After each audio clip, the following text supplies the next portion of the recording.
Alright guys, welcome to our preview and predictions for the first of the separate brand split pay-per-views as we set to kick off this new era with SmackDown's very own Backlash pay-per-view. Elle, you ready to feel the backlash? Yeah, I'm actually rather excited for this one. It feels like the start of something new. I know, like, for the past few ones, we've been saying we want something new, and I think this is a pay-per-view for SmackDown to, like, kind of prove their worth. Fair enough, SmackDown has been pretty good for the past few weeks, but this is kind of like the first battle in the war, you could say, where they really need to push the ball out of the park.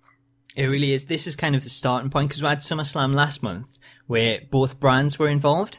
So this is the first of those pay-per-views where they're actually going to go up against each other. And SmackDown, they get to go first. They get kind of set the wheels in motion. So however this goes, I think this could then set up Raw for the next pay-per-view to try and top it. And hopefully if that is the case, then we should just get great pay-per-views every 2 weeks, I think it is, where each of them try to outdo each other. So we've got SmackDown going first. And I think this time around, being the first of those pay-per-views, everyone on that card, because really, it's took out a lot of the top superstars from Raw. So we've got some of the mid-card guys. This is their chance to really shine and really show what they can do. So I think this is going to be like an NXT pay-per-view where everyone's up for it. And they really do want to show what they can do so they can maybe then push on and get a chance that they wouldn't have got before the brand split actually come in. Yeah, definitely. It's going to put apart the people who are all mouth and talk and who say they want a shot and things. Then this is kind of like the time where they really need to prove their worth, because if they're not going to, then why stick them around? There's a lot of other people who could really do those spots, and because there's so little spots now that literally it could be anyone's game, so everyone really needs to do the best. They really do, and I think whatever they do here, this is like the starting point. Like you said, SummerSlam, it doesn't really count. So this is the starting point, and I think we've got a lot to look forward to. So let's move on to the match card then. We're going to kick things off on the main show, as there's no pre-show with matches this time. We do have some kind of pre-show, but I think it's just going to be a panel show. So we've got the regular panel on there, and they're just going to kind of talk about the matches, as opposed to actually having one on there. So the first match that we'll have, it is a Tag Team Championship qualifier match for the final, as the Usos take on the Hype Brothers for a place in the final where they'll take on Heath Slater and Rhino. So how do you see this one going? I see it me not being very hyped for it. That's where I see it. You're not how can you not be hyped for the Hype Bros? Because he does my head in Mojo Rawley. I think he's alright in the ring, but I don't know, like, he's really weird. You're not a fan? I feel like I should be behind him, but I'm not. I'm kind of getting there with Zachariah. I think he's alright. I think he's a bit overrated, but I'm kind of digging this heel Usos. I think it's been a long time coming in. They're brilliant in the ring, but they kind of needed this, like, reshuffling. And I think I'd probably go with the Usos and give them, like, a bit of momentum. I'm going to agree with you on this one, because having watched SmackDown this week and seeing how the Usos acted, we kind of got that heel turn that I was hoping for when we're back with Roman Reigns, but they always held off from it, and yet now we've got it while out on their own, and I'm quite interested to see how they go with this, because they've been the general Usos for a long time now where they haven't done anything new, whereas this, it's a new direction for them, and I'm quite looking forward to seeing where they do actually take it. So I don't mind a heel Usos. I do think it sucks for Ryder, because I think after WrestleMania, he was someone that with that championship win, I thought maybe they will give him some kind of run and push on, but because of the brand split, he's been teamed back up with the Hype Bros, and I think that kind of hurts him. I would have preferred to see him get a singles run, because I think he does deserve it, but I don't see him getting a push in terms of tag team to actually get these championships. So I'm going to go with you on this one. I'm going to say the Usos will go over the Hype Bros, which is a bit weird considering the Usos took out American Alpha, who actually dropped out because of the injury caused by the Usos. So it's kind of like they've rewarded them for injuring them, and they've now took their place. It's definitely a strange one, and considering, like, the Hype Bros lost as well, it's a really weird one, and the only problem I have is I think if the Hype Bros were to go through, I kind of think that the final match might be a bit too gimmicky, because you've got Heath Slater doing his whole children thing, and then you've got the Hype Bros running around like lunatics. I don't know. I kind of feel that if we have the Usos, it'll be a little bit more serious, and I think it rightfully should be, especially with it being like the first match for that new championship. I think it needs to be a bit more serious. Yeah, I totally agree on that. I think that was one of the things I kind of looked at when I seen the brackets for the tournament, and it was like the Hype Bros against Heath Slater and Rhino. it doesn't feel like a tournament final. It feels like you said, bit of a gimmick match. So I think the Usos going through, that kind of makes it a little bit more legitimate. And I could definitely see them taking on Rhino and Slater and having a good match. But then, in terms of the final, I would say I do want Heath to win it. I think he deserves it after everything he's been through with 3MB, Social Outcasts, and it kind of rewards him for sticking with it.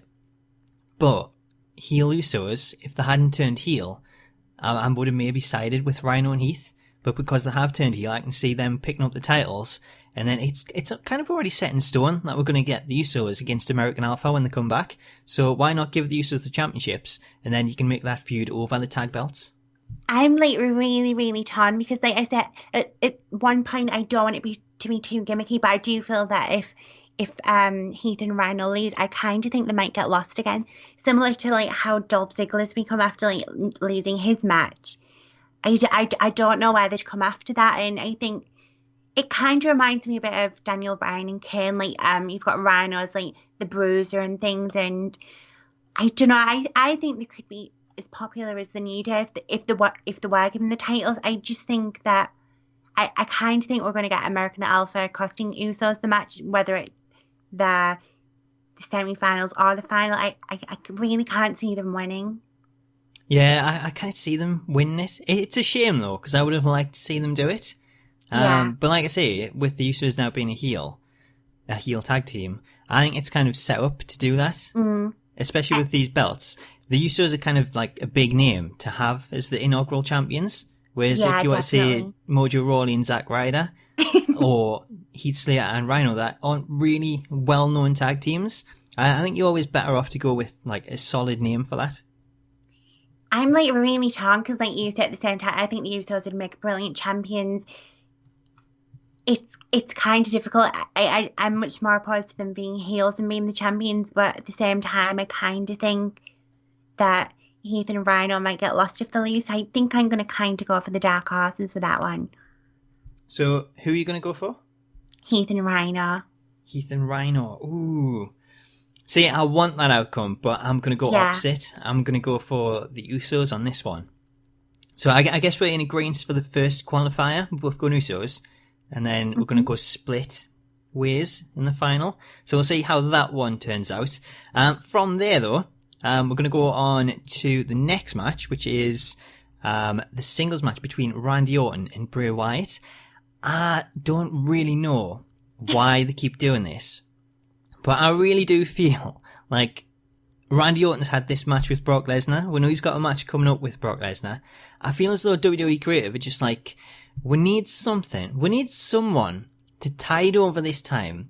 Just have a little feud. It doesn't matter if they lose. It'll put Randy over, and then people will think he has a chance against Brock Lesnar, even though he just got completely obliterated at SummerSlam. Who could we possibly go with? I don't know, Bray Wyatt's not doing anything. Let's just throw Bray Wyatt in there. And it's like they're throwing him at the dogs every single time. I think this is the point now where, like, I'd almost rather Bray Wyatt change his gimmick or something just because he keeps losing all the time. I know Tom Telling you'll hate me for it, but it's just like, it's so boring. It's this like week of build-ups where he does pretty much great promos and things.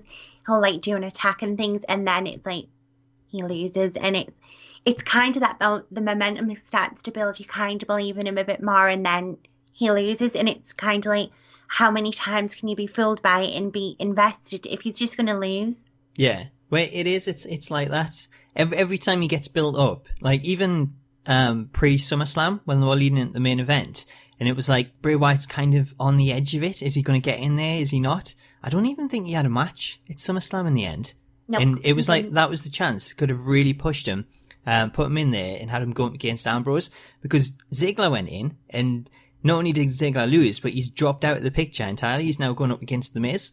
So it's a chance that they could have put Bray Wyatt in there and really pushed him and made him a star, instead of continuing with this thing where they just put him in against someone to lose and give that other person the victory. And that's exactly what I think is going to happen here.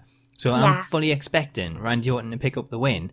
And then, like I say, that'll give people thoughts that maybe Randy's back on a roll, he's found his form, and he can go up against Brock Lesnar and actually beat him in this rematch. See, one of the things I don't like, and I know a lot of people have fans of Randy Orton, but for me personally, he's got a bit boring. It almost feels like I know he's not the champion, but it feels like everything's being built around him. And Frawley hasn't got the title. Everything seems to have to slot into place with him, so he's not going anywhere near Dean Ambrose. Bray Wyatt's having to go with Orton just to kind of fill that void for Brock Lesnar. And I'm not really enjoying his run. I think for me, I'd personally have much rather he stayed or even went on Raw. I don't know. It kind of feels stale for me again with him. It does. It kind of has that feel. Like, I don't know. For both of them, I think they both need something different. With Orton, I don't know if he's really someone I want to see again in that main picture. But I guess if he beats Wyatt, depending on what happens with Lesnar, we're probably going to see him in the main event at some point anyway. But it makes me question, when is Bray Wyatt's time going to come round? Because at the minute, it doesn't seem like he's ever going to get it. They'll build him up, and then they just knock him straight back down. It almost feels like kind of what's happened with Dolph Ziggler. Obviously, he had his shot, and I do think the more this goes on with Bray Wyatt, I almost feel like he never will get it. And it is a shame because he's brilliant at promos and things that I don't think many people can cut a promo like him. But it's that whole thing of if they don't do it now, when will they do it, if they ever do? And it is really hard to get behind him because, you know, when it does come to it, that it's never going to come to anything. Yeah, I totally agree with that. It is just a shame overall for Bray Wyatt. I think he does need something different. And now we're at a point where they've kind of started to break up the family again. It's like, it doesn't feel like that's coming, but hopefully we'll get surprised. Maybe there's a slight chance he'll win, but my prediction, I'm going to go Randy Orton. Yeah, I definitely think it's probably about 90% on, so it'd be silly to go for Bray. Although I'm sure Twitter is ranting and raving saying he's going to win. He's ranting and raving about everything. He never stops. So let's both go for Randy Orton then on this. We're going to go over to the Intercontinental Championship match next, though. As we've got two people that I think over the last few months have really shown what they can do. We've got The Miz, who had that incredible promo on Talking Smack when he called out Daniel Bryan after he got called soft. And then we've had Ziggler, who, leading into SummerSlam, I think he was on fire. He was cutting so many great promos. Wrestling was great. And then SummerSlam came around. It was a big letdown for me, the fact that he didn't actually get that title and get the push that I think he deserves. So this time around, we've got them two guys, both on form, both going up against each other. I think this is really going to be a good match. But the winner, I'm kind of up in the air on because I like Miz with the title so much. My only kind of thing is, if Ziggler wins it, it's good for him because he gets the title. But if Miz loses, I just hope they push him into the main event so he can take on Dean Ambrose and kind of take a step up. I think for me personally, these two are the prime example of like why the brand split is so brilliant. I think out of both rosters, these two, over everyone, men, women, and whatever, I think these two have really like outdone themselves. I think they've done like phenomenal. Nobody since their promos on SmackDown think have cut a promo that kind of excels to that level. I think Sasha Banks probably nearly got there, but these two have really blown the ball out of the park, and it almost feels like this is kind of more important than the Dean Ambrose and the AJ Styles because of these brilliant promos. Well, that's the thing. I think these two guys, they're on top of the form at the minute. And I think the two people that's going to take this pay-per-view and say, look, we've got this chance, but the card's not overloaded like it has been in the past, so we've got plenty of time. We can actually put on a great match and leave people talking about this and kind of overshadow the main event. So I definitely see that as being the standout match of the show. And it kind of fits in with the storyline because it's The Miz trying to prove to Daniel Bryan that he does have what it takes. But then at the same time, we've got Ziggler who's trying to prove that he can actually win a championship. And it's been so long since we've seen him with a championship. Maybe this is the time that he'll do it because The Miz has had it for such a long time. Like you said, I think they've definitely both outdone themselves. And for me personally, I think this is definitely the match I'm looking forward to most. And I kind of feel that this could be the match of the night, not because of the wrestling ability, but the story that will go into the match and the promos and things. And this is the type of match like I've wanted for years. Like, I don't feel we kind of get this like gritty promo thing no more. And I really don't remember the last time I was kind of this excited for a match that for me wasn't a women's match, because that's kind of what I look forward to. But this, like, I'm really behind this, and I think they've done brilliantly, and I literally can't praise them anymore. So I'm just really torn on who I want to win. I kind of feel that The Miz might win and drop the title to prove his worth to Daniel Bryan, but then I kind of feel that at some point Dolph might turn heel because he loses when it matters and things, and he's not getting to kind of prove how good he is. See, I think this is one of them ones where it can go either way, and the only kind of deciding factor for me is The Miz has had the title for so long. Maybe it is time for him to drop it, especially if it does mean that he then takes a step up. So I think prediction-wise, I'm going to go with The Miz in the hope that that rejuvenates him and gives him the focus on the main title, while it also does the same for Ziggler, and it gives him a championship to hold and kind of make his own and maybe put a stamp on it. And then he can then kind of go back to the main event in a later time, kind of like The Miz has. I'm like really torn because like I'm such a huge Dolph fan, but I think like you say, I think it Doom is much better to win it and then drop it, to kind of like what they've done with people in NXT. Like they go on to kind of like cash in the title to get like a bigger opportunity. I think that'd be brilliant, but at the same time, I do wonder like where it and leave Dolph. Yeah. But then Dolph's one of these people who've had like the title so many times that would it make a difference if he had it? I really don't know. Well, that's the thing. I think he has held the Intercontinental Championship so many times, but the difference this time is with the brand split being in, there's a lot more focus on it. So it's kind of like the second World Championship now in terms of SmackDown. So I think there is more of a chance for it that he is going to really push it and show what he can do, make it his own. And either way, I think win for a great match. He's going to steal the show like he always does. And for me, I think he's going to steal the Intercontinental title. Do you agree? I really don't. I think I'd go in the Miz. I kind of wish that it was the best of 7 for these two and not Sheamus and Cesaro, because I kind of feel that this is where it's at, and they might not, especially the Miz, he might not be the best in the ring, but when it comes to storytelling and promos, he's up there as one of the best, I think, personally. But I really don't know. I kind of feel that if there was another outcome possible, it would go with that, but I really don't know what they could do to kind of protect both of them. Yeah, you mean like being a disqualification or something like that? Yeah, because then you'd obviously have to prolong that feud again, whereas I kind of feel it should sort of end, but have like little storylines playing off of it. I really don't know.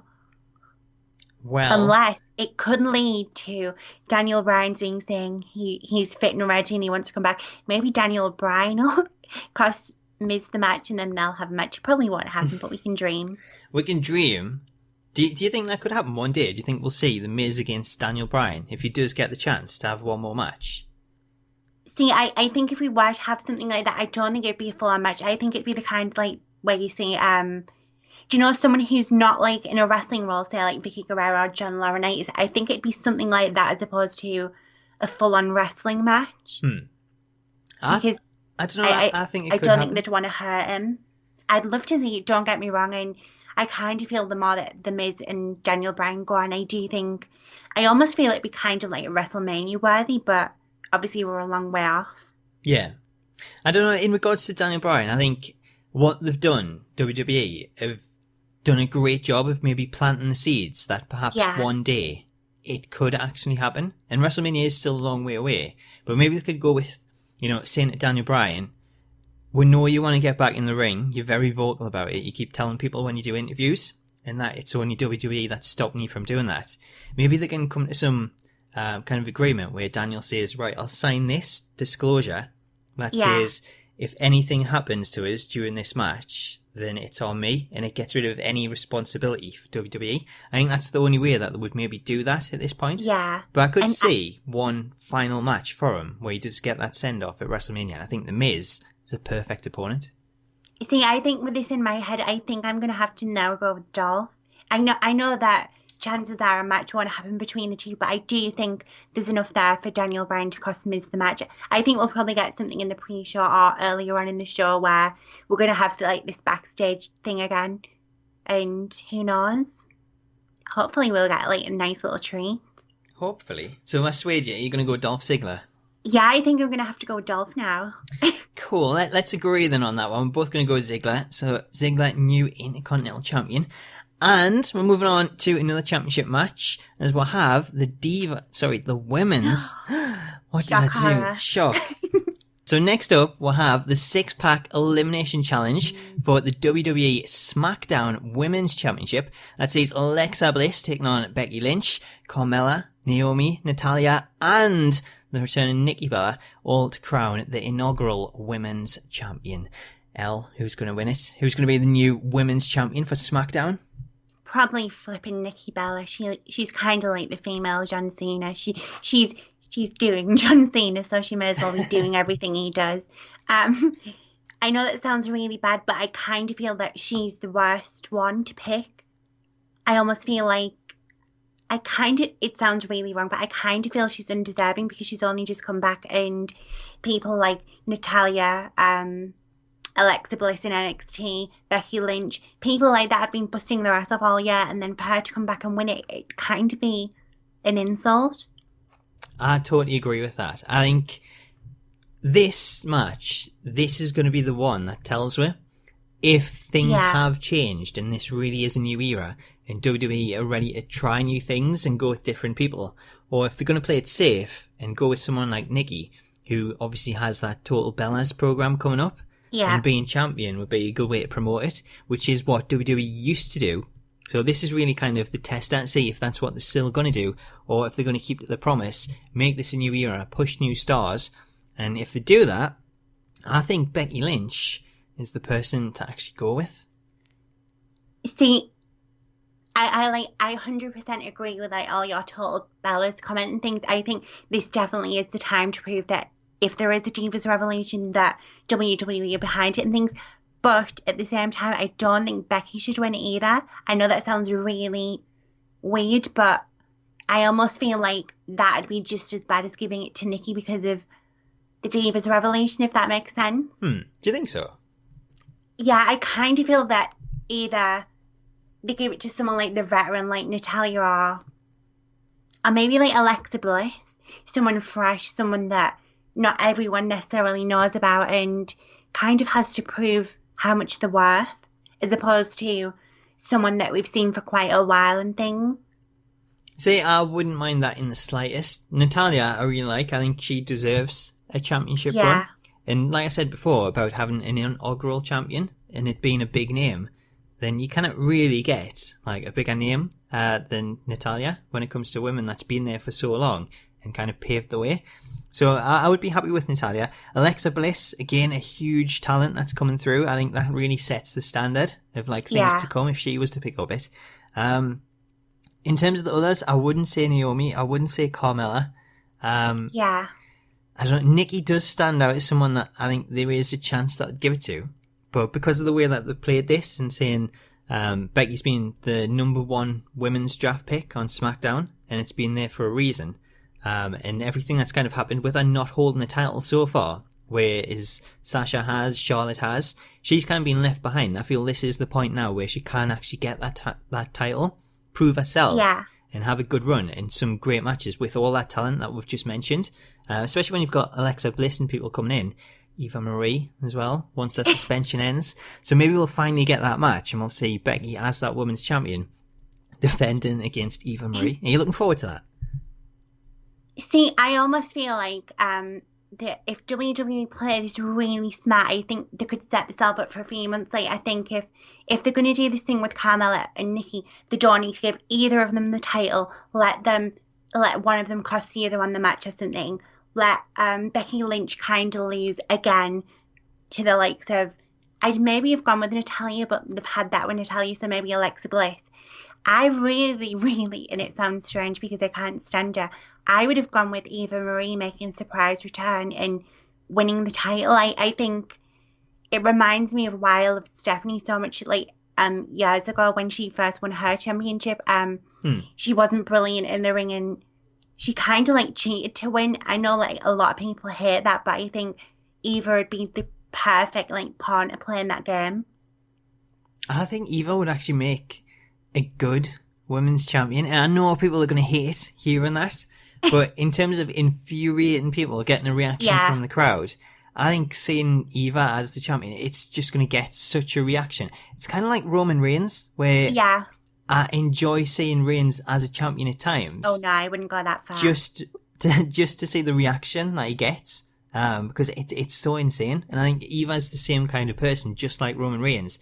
If she was to pick up the championship, everyone would go absolutely nuts, and I kind of like that chaos. Yeah, it kind of reminds me as well a bit of like the Vicky Guerrero thing where she tries to talk and she has to do the whole excuse me thing. I think if the partner her with someone who's great on the mic, I definitely think that I definitely think they could do great things, and it's kind of like a missed opportunity if she can't come back yet, because I'm not quite sure when her suspension ends, but I definitely think out of everything there, given that the majority of the women who are in the match are great wrestlers, I think storyline wise and things, I think Eva probably would be the best one to go with. Do you think this is going to be a show-stealing match, having all 6 in there? Or do you think because there's so many in there, it's got the potential to maybe go the opposite way and be a bit of a mess? I think, and it's really bad for me to say because I do love the women, I think it probably will be a clusterfuck. I think Nikki's only just come back. Carmella's kind of green. Natalia's brilliant, but Naomi kind of runs at a different speed and things, so I definitely think we're going to get like a few botch moments, but at the same time, it is SmackDown's first pay-per-view, so if the women are like dedicated to this RevELLEution, who knows, maybe they will blow out the park, and I don't think it will be match of the night, but if they want to prove their worth, it should be. Yeah, I think so. I think all 6 of them have a lot to prove, and to prove that this is the start of the women's revolution in wrestling, especially when it comes to SmackDown. So I'm expecting them all to really give it the all, really give the best in this, but I just worry because there's so many in there. I think you're always better off with like maybe 3, 4 at a maximum, where when you have 6 in there, it does tend to like overrun things. So I would have preferred a one-on-one match for the title, but I guess we've had so much of that recently. Maybe it's good to get a few more people in there. Who are you going to go with then? Who's your prediction? I think for me, I'm going to have to go with Alexa because I think that'd be the freshest outcome. Well, that is a fresh outcome. I'm going to go... Predictable. Let me guess. Predictable. What, Nikki Bella? I'm going to go Becky Lynch. I'm going to stick with my initial prediction. I could definitely see Becky winning. I think it gives her a chance to prove it.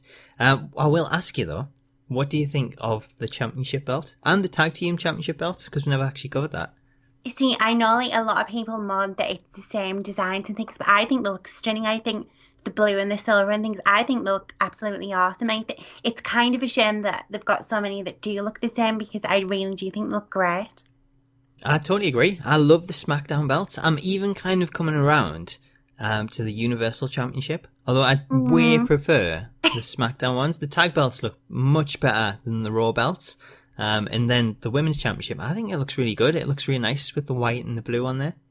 Yeah, definitely. It is a shame we didn't get like individual designs, but at the same time they look so good that why does it matter? Because at the end of the day, it's kind of not about the design, it's the lineage and things that you put behind the belt.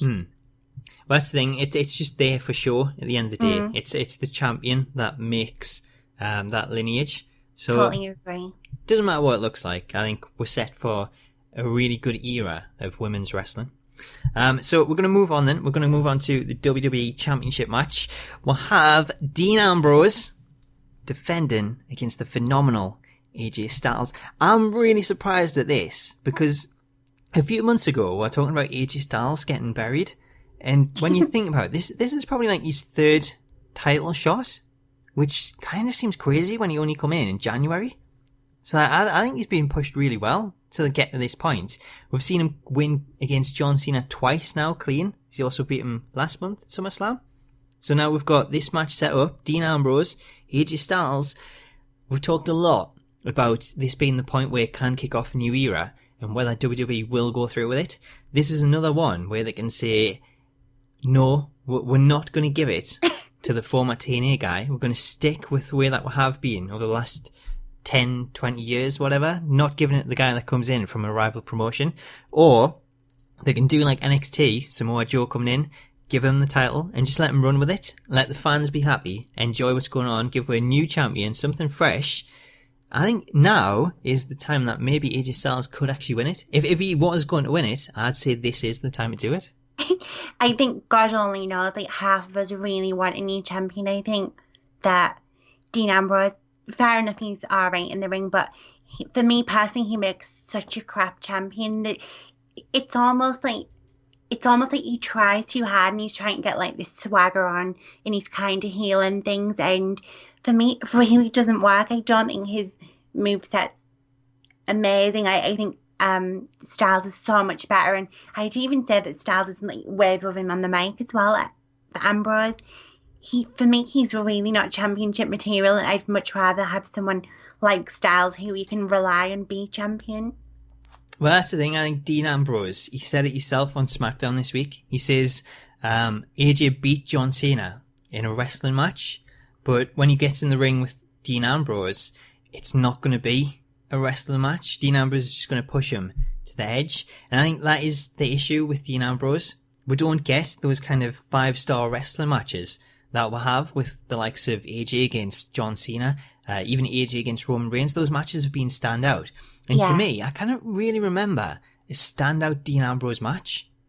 Nah, neither can I. They're usually like a shit show, and then you end up with like half a dozen chairs like in the middle of the ring. Well, it's not no DQ, so you cannot rely on the chairs this time. It probably won't stop him. He'll just fling one about somewhere. There's no doubt about that. That's kind of like his lunatic thing, even though he's very much far from a lunatic. If anything, WWE are lunatics for having him as champ. Well, I think there is a lot of people that actually agree with that. It does seem to be quite split from comments and things that I've read.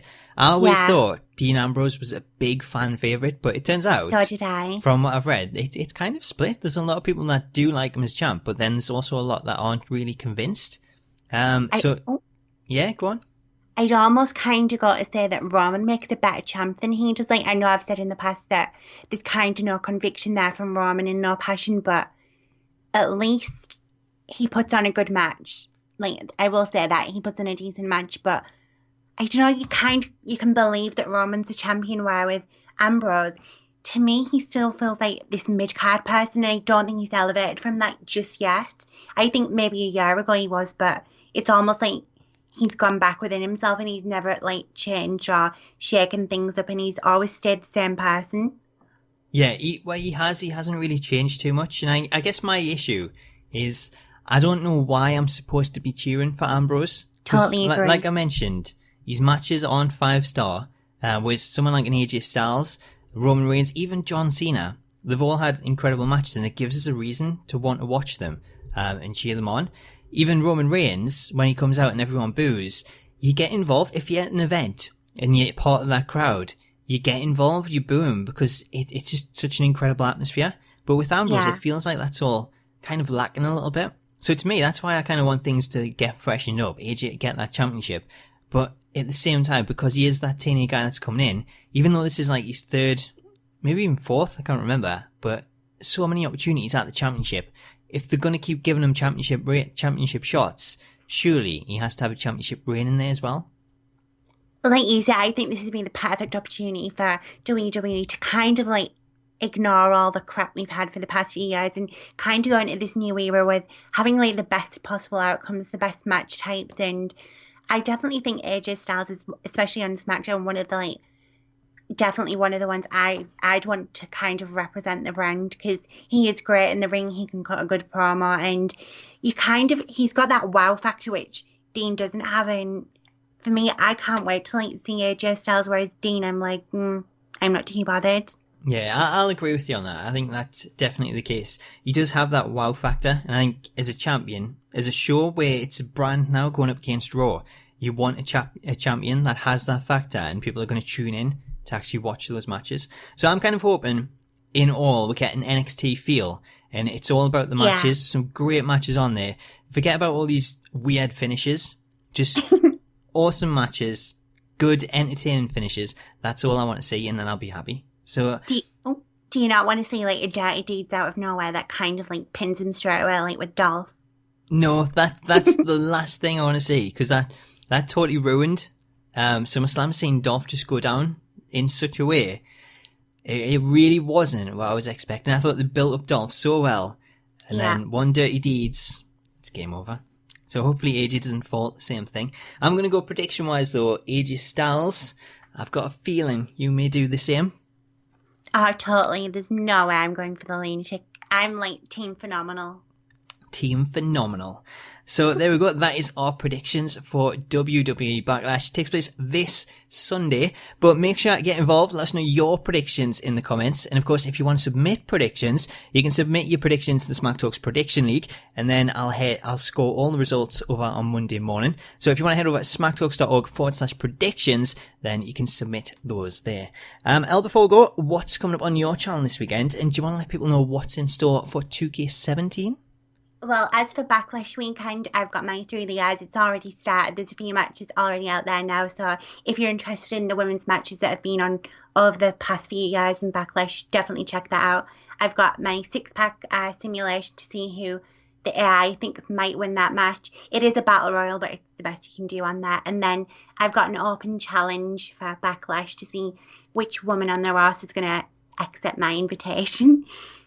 As for 2K17, I'm kind of going to go with something like a mini stories. I'm not going to go like everyone else and do a universe mod. I'm going to do short stories for now, and then hopefully we can kind of build into a universe mod, see what the war is like for the women, and then we shall see what surprise they've got in store after that.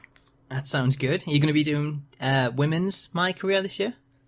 Oh yeah, I'm definitely going to do women's My Career. Hopefully we get some more diva-ish men clothes, because I think I dare say that the women aren't going to be in My Career again. Well, unfortunately, I can't give you a scoop and tell you, because I haven't seen anything of My Career yet. But hopefully there is something in there for the women, because it feels like they get overlooked. And when you're talking about this women's revolution so much, you kind of do want to bring it to the games as well. So hopefully maybe 2K have got something in store. But in regards to the Smacktalks channel, this weekend, I'm going to be covering some WWE 2K17 stuff. I've said it so much, I now can't say it anymore.